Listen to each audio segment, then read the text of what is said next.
All right. I guess we gotta talk about him. It's been all over the news, all over the media lately. You guys know what I'm talking about. So let's take a walk. And let's go ahead and unpack this whole thing. Usually I try not to really speak out much on political stuff, because I have friends on both sides of the aisle, and I'm one that I see what they're trying to do on both sides. I see the goals that they are trying to accomplish underneath the rhetoric, underneath the hatred, underneath the tribalism. I see what they're actually trying to do. I see what they want to do. Now, let me be clear that that is not what either side is doing. But I see their intent. So we gotta talk about him. Because it's become a symbol. And it's become a beacon to the state of our society. So as much as I avoid talking about political issues, I've got to on this one. I have to address this.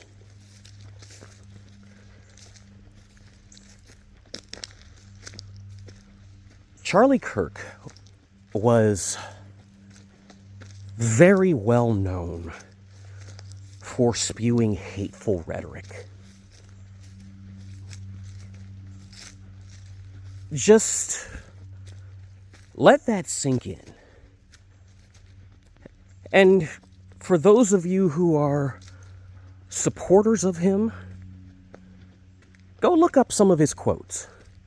Go look up some of his greatest hits. And you don't even have to worry about whether or not these are fake quotes or anything. He's on video saying these. Okay?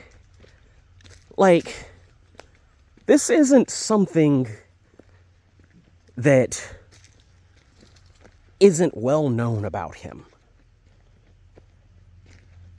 This is something that he has made very obvious. Okay? And I find it funny that so many of you are all of a sudden about empathy for him, when he himself said that he does not like empathy, which is kind of interesting. But let me be clear on this. I do not agree with political assassination or political violence or anything of that matter. I do think it is wrong to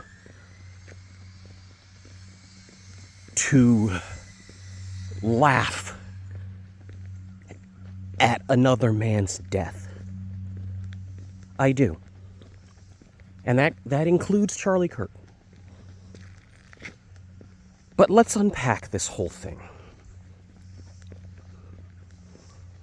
This is a man that planted hatred wherever he went. Wherever he went. He consistently planted hatred. That was his whole shtick. Whether or not he believed it, I don't know. And I don't really care. But that was his career. Is it freedom of speech? Yes. Yes, it is. And it should be protected.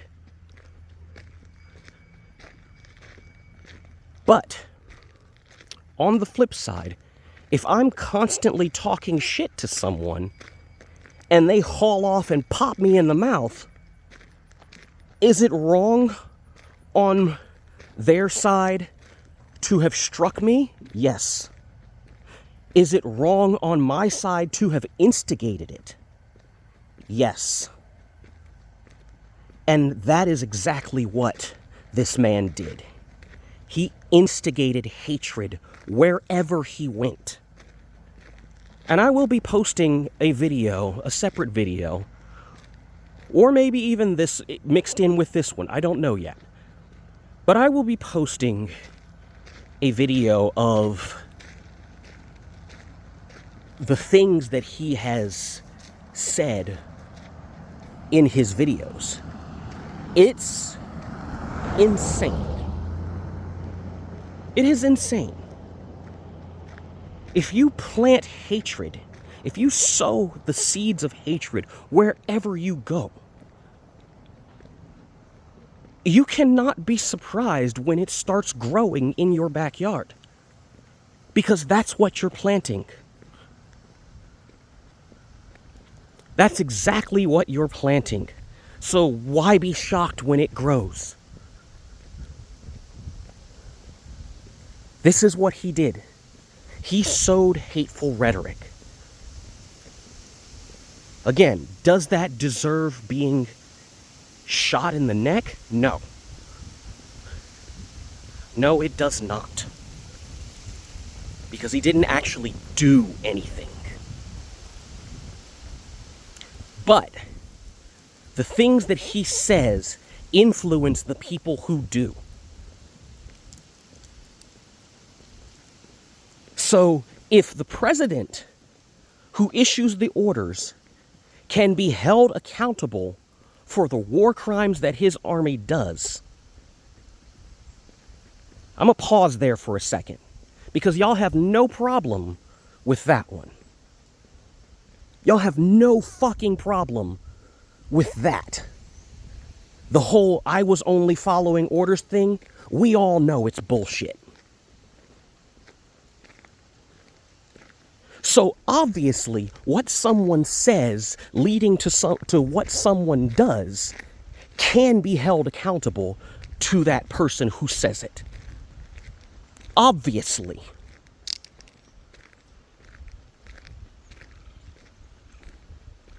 Now, if a person spreads hateful rhetoric consistently, can you really be surprised when someone acts on it? So no, I don't feel sorry for Charlie Kirk.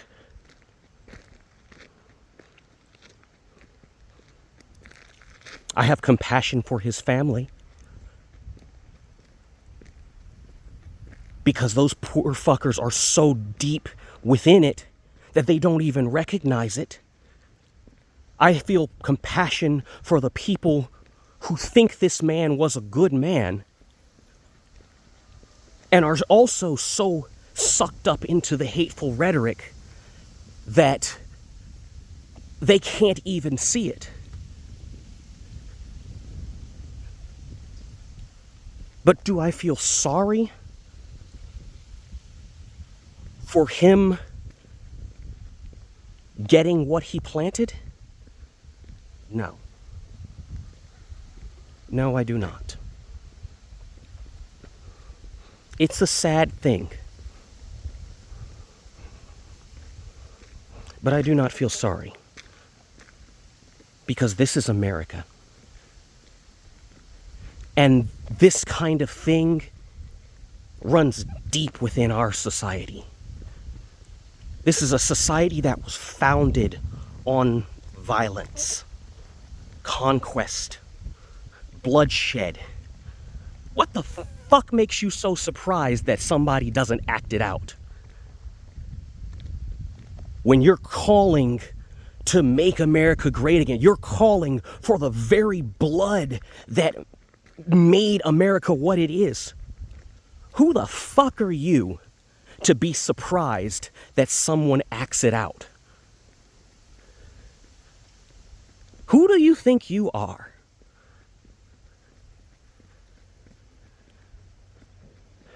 And again, I do not support this. I don't want violence in any capacity at all.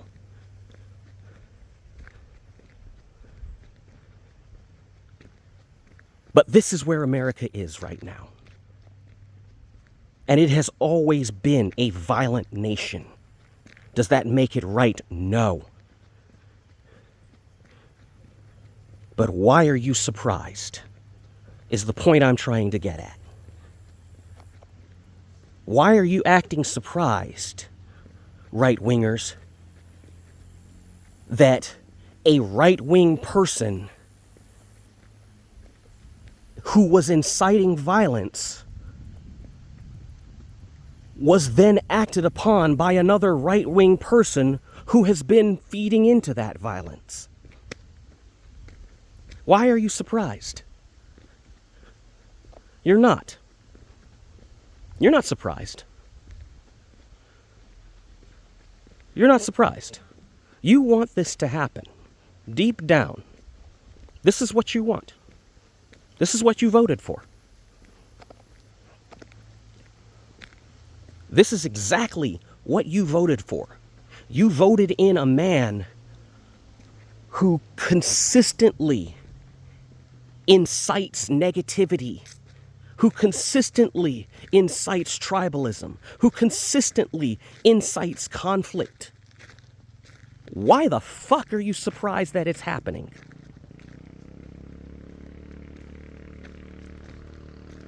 Really? You're not surprised that this is happening. You're in denial. Because this is what you wanted the entire time.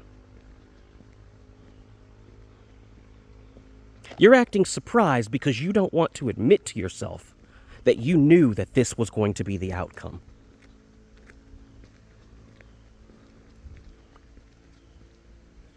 You're not surprised. You're guilty, and you're trying to hide it. You are complicit to the state that this country has become. And don't let me forget this. Democrats, you're in the same boat. You both are. A plague on both your houses. Why do I say that? Because you see what is going on. You see what the right is doing. And instead of fighting back, you're standing there with your thumb up your ass, fiddling your fucking prostate to it.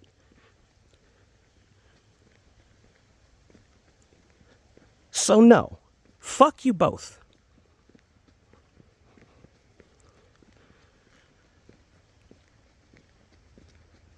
You see what's going on in this country, in this world. Tribalism is rampant. Everybody's making everything us versus them.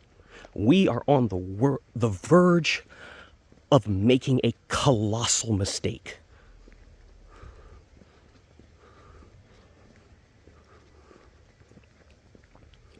And everybody's like, oh, we need to do something. We need to do something. Yes. Yes, we do. Stop buying into the rhetoric. That's what you do. You think for yourself. That is what you do. That is what you do. You stop running from the one thing that you're constantly running from. The one thing that you're constantly reaching for those phones for. Always, always, always trying to distract yourself.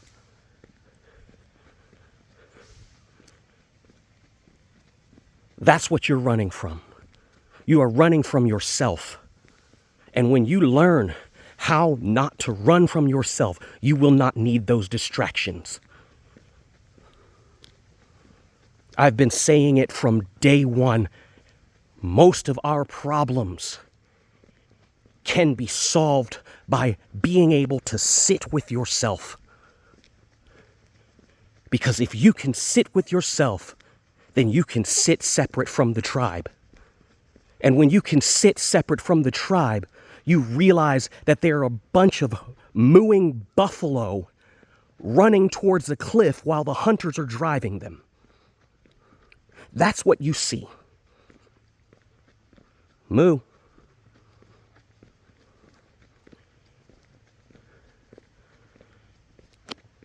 That's what you see. But y'all don't want to see that. You know it's true. You know where our country is going. You know. You're not stupid. And fuck anybody that says you are. The right's not stupid, and neither is the left. Is there a divide in education generally between the right and the left? Yes. But neither side is stupid. Neither side is too stupid to see what they're doing. They just don't care. Because it's better than facing themselves.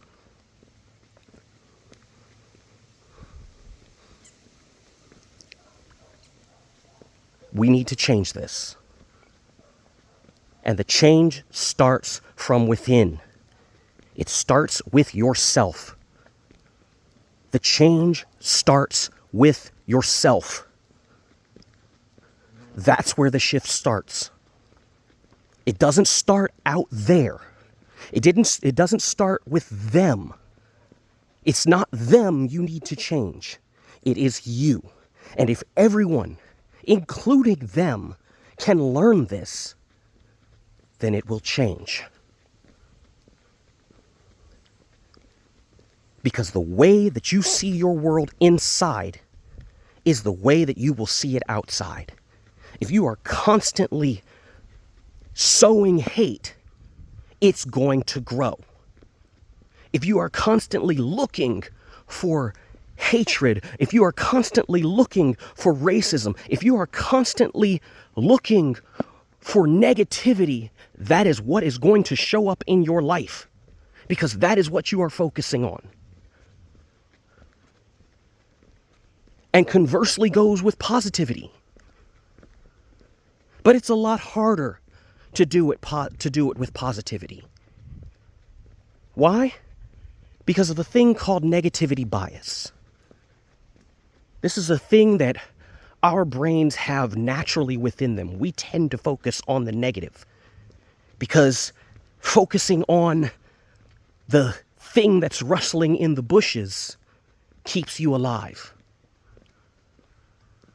So we have multi-million-year-old software that we are still running on, despite our advanced technology.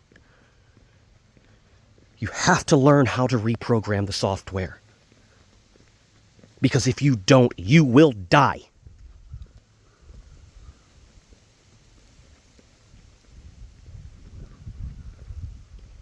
You will die. We all die anyway. But what I mean is mentally, emotionally, you will die. You will rot if you do not learn how to reprogram the system.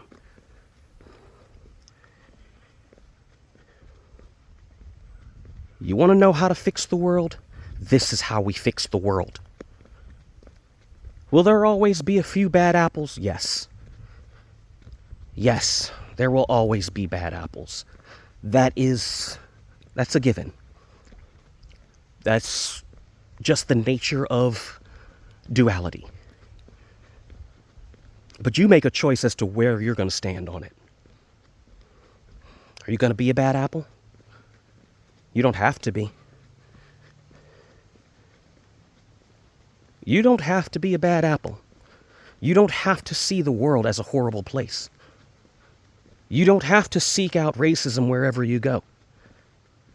Now, does that mean turn a blind eye to situations? No.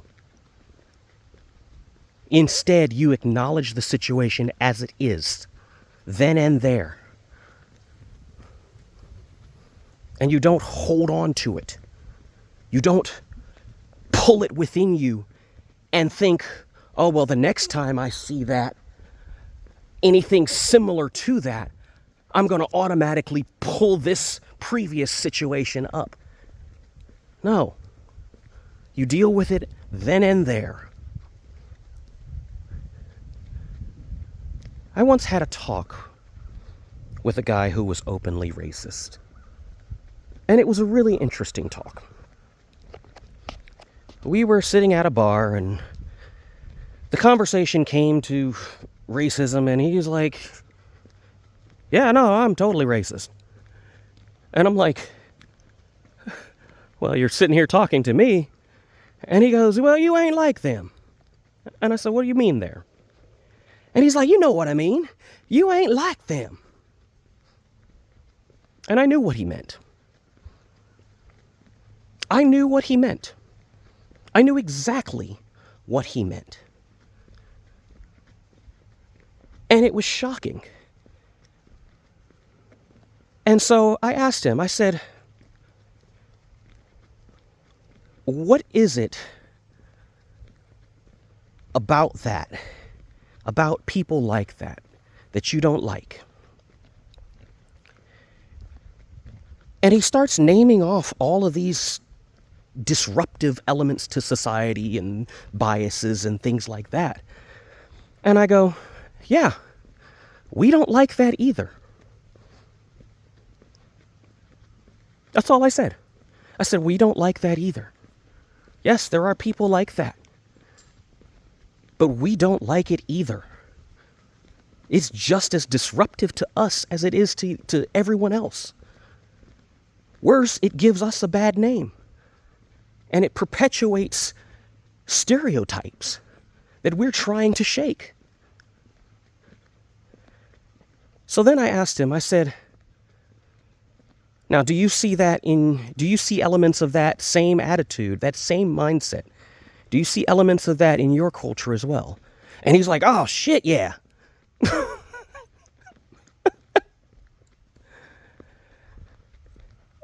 And after we had that talk, I said, now, do you still think we're all the same? And he goes, boy, you've opened my eyes to some shit.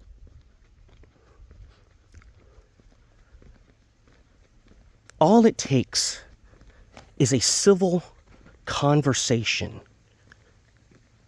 a respectful conversation between sides. Find your common ground and build off of it. This is how we mediate peace between warring factions. Because that's what it is right now. It is an ideological war that is going on.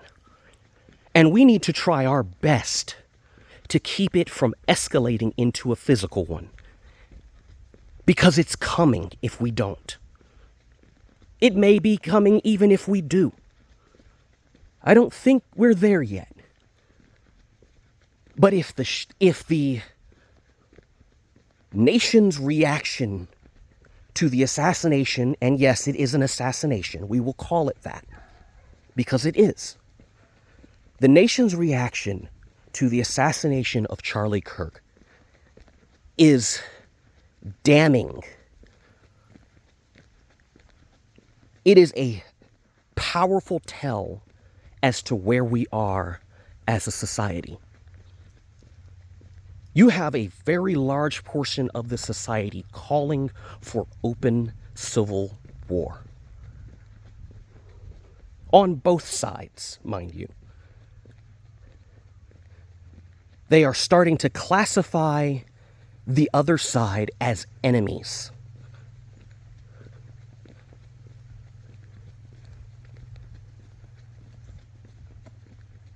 We are in very dangerous territory. And if we do not learn how to bridge the gap between sides, we will fall. And we will fall fucking hard.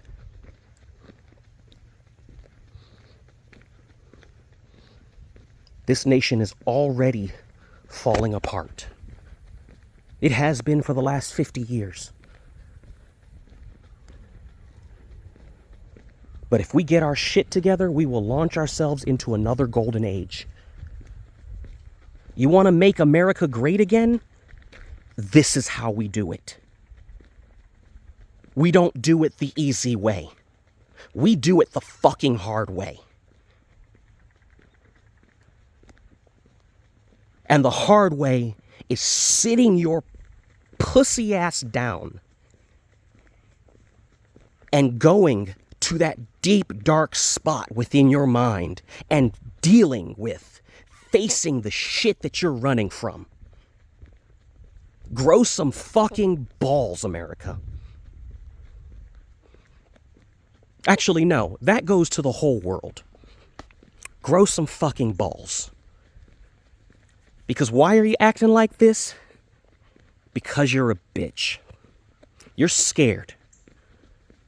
You're scared of every little thing around you. But more than anything, you're scared of those things because you're scared of yourself.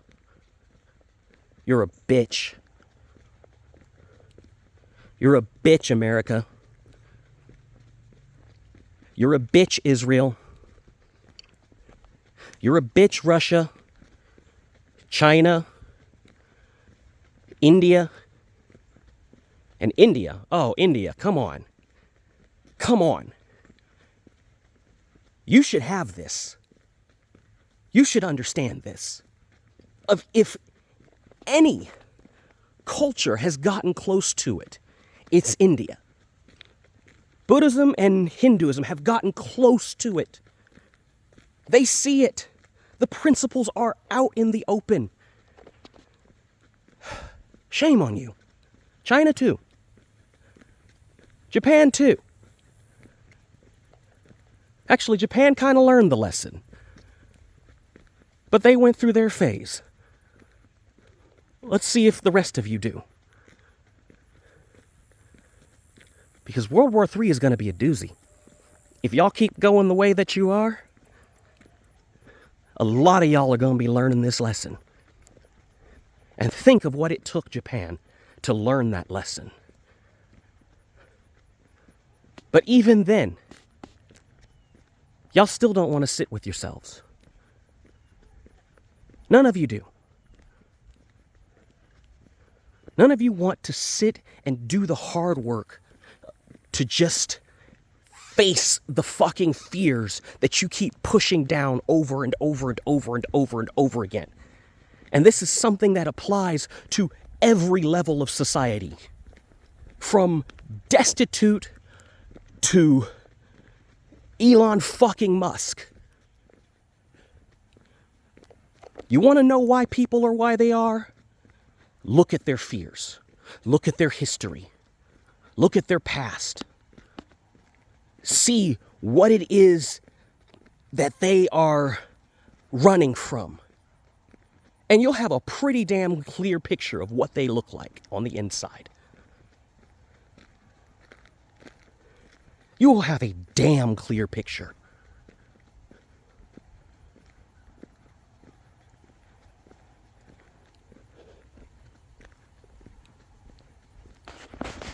I love walking around here. It's so pretty. Let's take a break for a moment.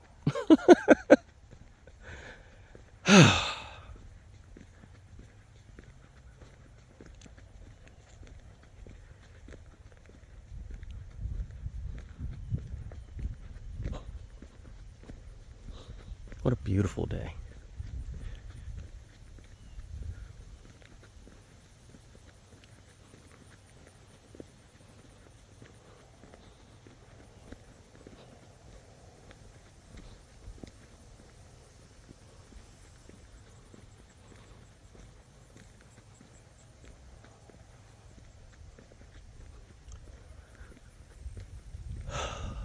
Just a nice walk in the countryside.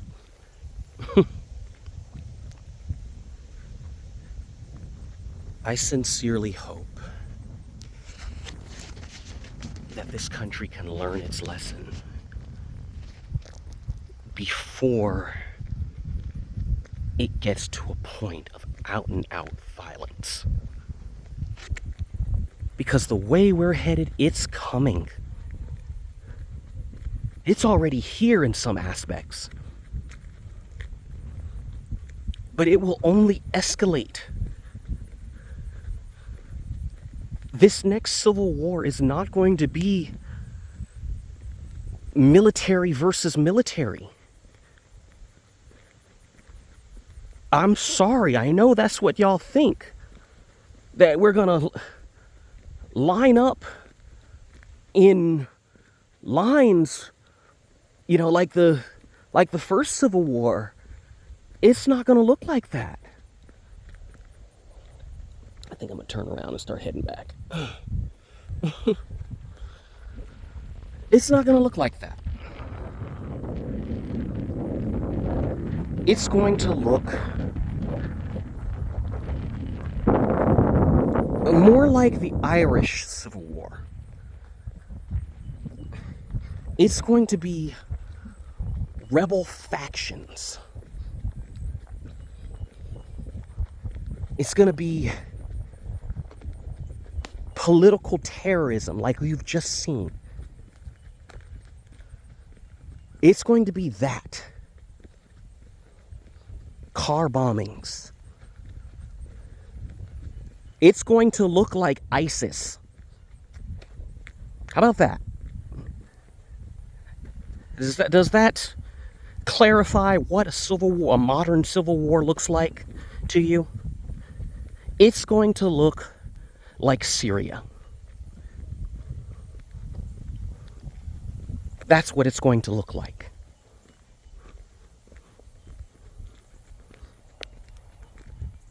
I was in Iraq in 2017. 2016, 2017. And let me tell you, it's not fun.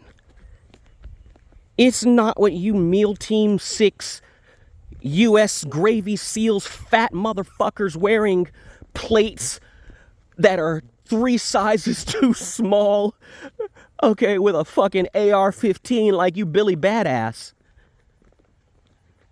You will be the first to die. Straight up.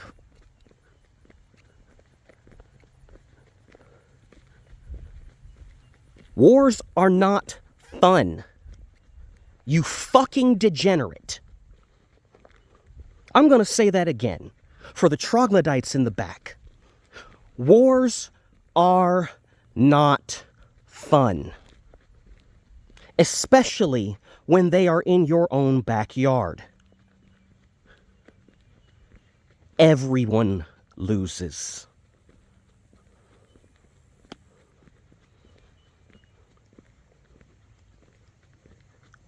So you keep chanting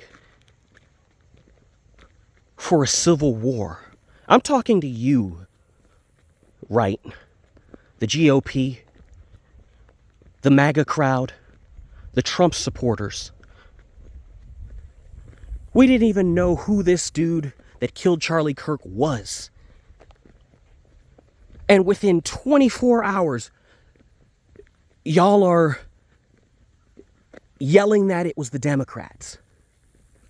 Yelling that it was the far left that did it. Inciting hatred. You didn't know a goddamn thing.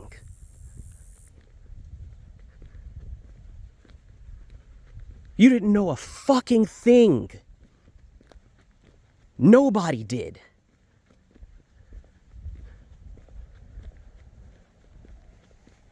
The damn president got on Twitter. The president should not be allowed to have Twitter accounts, first off. That is a horrible idea. I gotta go back.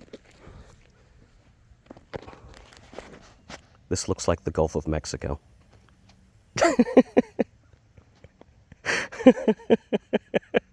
And South America. That's really cool. Look, it's even got California.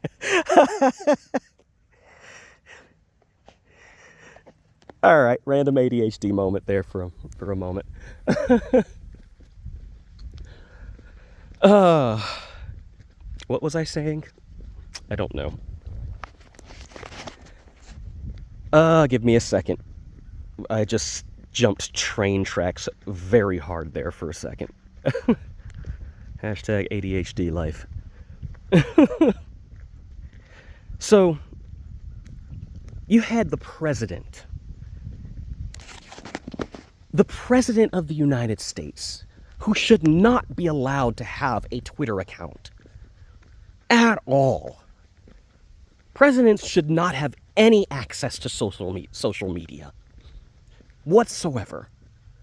That is just a recipe for disaster. Why? Because social media are basically validation machines.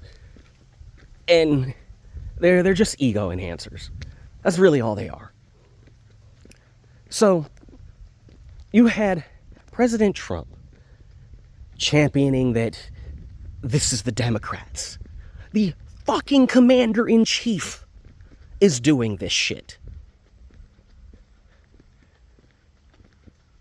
Inciting hatred. Inciting tribalism. Like, if this message is not a clear wake-up call to you, I don't know what is. If we miss this wake-up call, we will descend into more violence. This is the final alarm. You're about to be late for work, and you're still trying to hit the snooze button. Get up. Wake up. Wake the fuck up.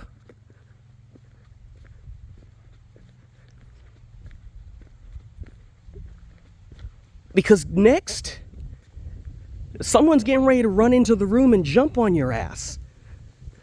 And you're going to get a really, really, really rude awakening. And it's going to hurt.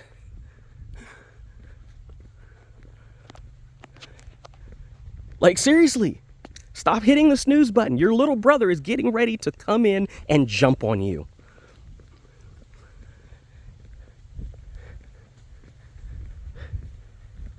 That's what's getting ready to happen, dude. Seriously. It's already happening. You got farmers everywhere realizing that they can't sell their soybeans. Why?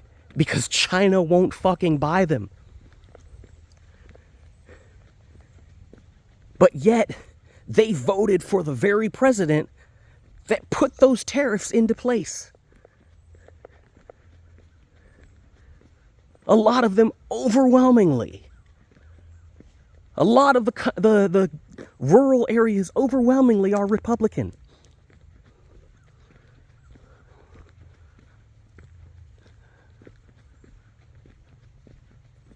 Like, really? Come on. Once again, Republicans, why are you surprised? This is what you voted for. Or at least, this is what you voted for in reality. Instead, you voted for an idea. And now, even though the signs were there that the idea you were voting for was not the idea that was the reality, you did it anyway. Despite millions of us telling you, hey, this dude is a bad idea. And now, here we are. Not even a year in. Where do you think the next 3 years are going to go? He's going to only get more and more unhinged as he realizes that his time is coming to an end. Look at any dictator in history. Any of them. No, literally, any of them. And watch how, as their power came to an end, they got crazier and crazier and crazier. More and more unhinged. Any of them. Go look at it. Go look at your history. This is the kind of person you guys voted into office. You voted in a narcissistic con man, and you know he's a narcissistic con man. That's what's worse. You know that. You know that this is a man that's associated with wrestling and casinos and Las Vegas, like everything that defines the dregs of humanity, this man is associated with. And you voted him into office twice. The first time was a test run.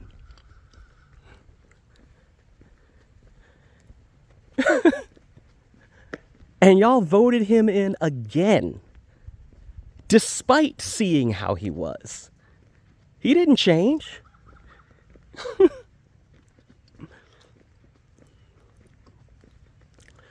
Oh, man, America. Y'all some dumbasses. Y'all some dumbasses. Straight up, y'all are dumb.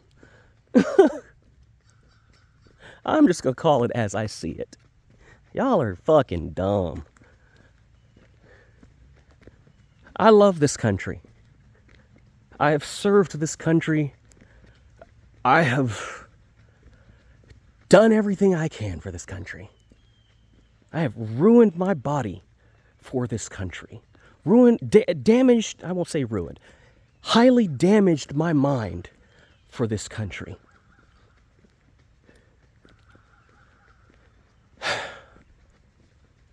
So let it not be said that I hate this country. I do not. I think this is a beautiful nation. And it has some beautiful people. Some wonderful people. But emotionally speaking, y'all are fucking stupid. When it comes to emotional intelligence in this country, y'all are some dumb motherfuckers. I'm sorry, but it is what it is. And if this comment has made you angry, well, guess what? You're one of them. That's the point. That's exactly the point of that comment. You dumb motherfucker, you.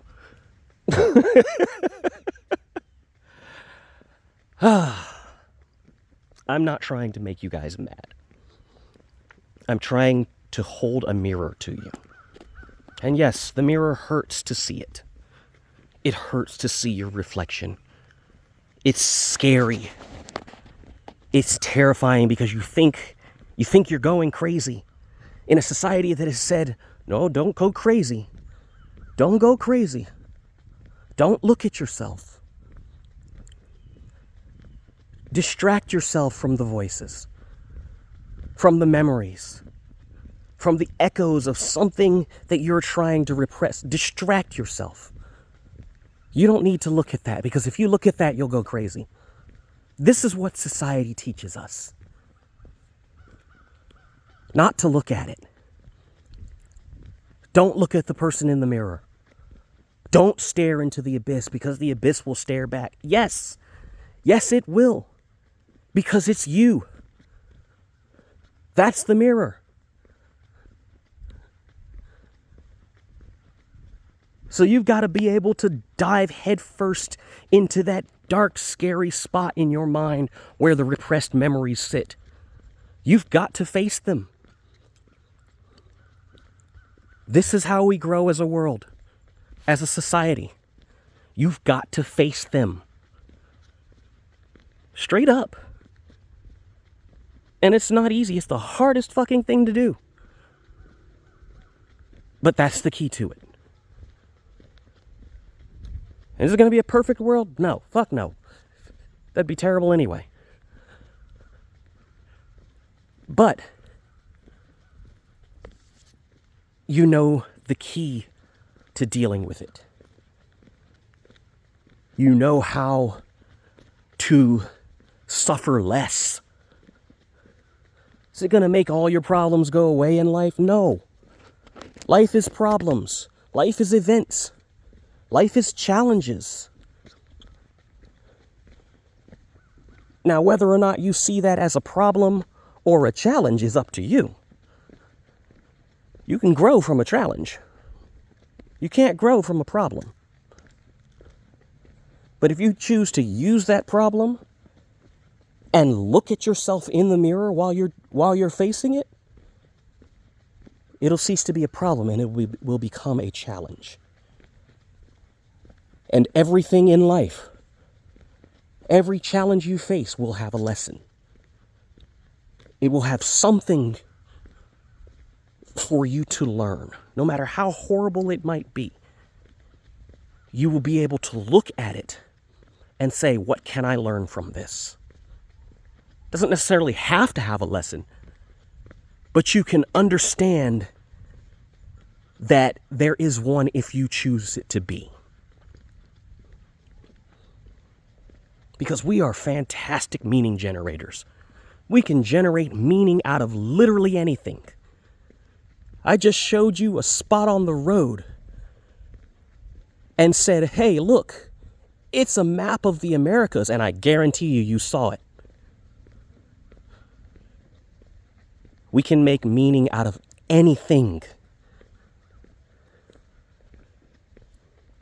So what do you choose to make meaning out of in your life? I'm going to leave you with that question right there. What do you choose to make meaning out of? And what sorts of meanings do you choose to make out of the things that you observe? What seeds do you sow? Because that's what's going to grow. You guys have a good evening.